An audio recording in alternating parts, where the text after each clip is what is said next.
दुनिया का सबसे शक्तिशाली इंसान कौन है? एक पिता ने अपने बेटे की बहुत अच्छी तरह से परवरिश की, उसे अच्छी तरह से पढ़ाया लिखाया और एक सफल इंसान बनाया। इसी के बल पर बेटा एक कंपनी में बड़ा अधिकारी बन गया। हजारों लोग उसके अधीन काम करने लगे। एक दिन पिता ने सोचा क्यों न बेटे के ऑफिस में जाकर उससे मिला जाए। जब पिता उसके ऑफिस पहुंचे तो उन्होंने देखा कि बेटा एक शानदार ऑफिस में बैठा है और बहुत से लोग उसके अधीन काम कर रहे हैं। ये देखकर पिता को बहुत गर्व हुआ। पिता अपने बेटे के चैम्बर में गए और पीछे जाकर उसके कंधे पर हाथ रखकर खड़े हो गए। इसके बाद पिता ने अपने बेटे से पूछा, इस दुनिया का सबसे शक्तिशाली इंसान कौन है? बेटे ने पिता को बड़े प्यार से हंसते हुए कहा, मेरे अलावा कौन हो सकता है पिताजी। पिता को इस जवाब की आशा नहीं थी।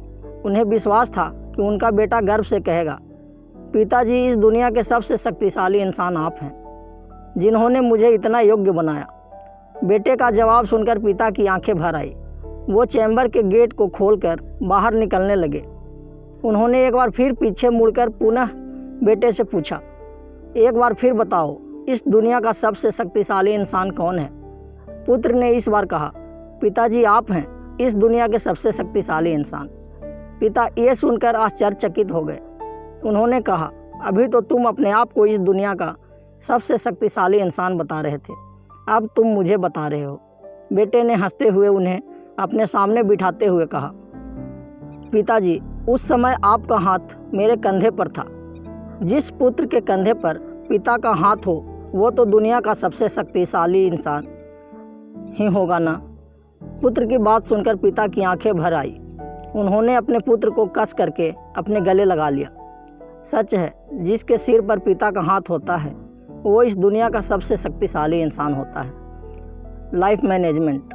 हर पिता चाहता है कि वो अपनी संतान को अच्छे से अच्छे शिक्षा प्रदान करें ताकि वो भविष्य में कुछ बन सके। बदलते समय में देखने में आता है कि काबिल होने पर संतान ही अपने पेरेंट्स के साथ ठीक से व्यवहार नहीं करती, बल्कि अपमानित भी करती है। हमें समझना होगा कि एक दिन हम भी बूढ़े होंगे। उस समय हमारी संतान भी ऐसा ही व्यवहार हमारे साथ करेगी। तब हम क्या करेंगे? ज़रा सोचें। धन्यवाद।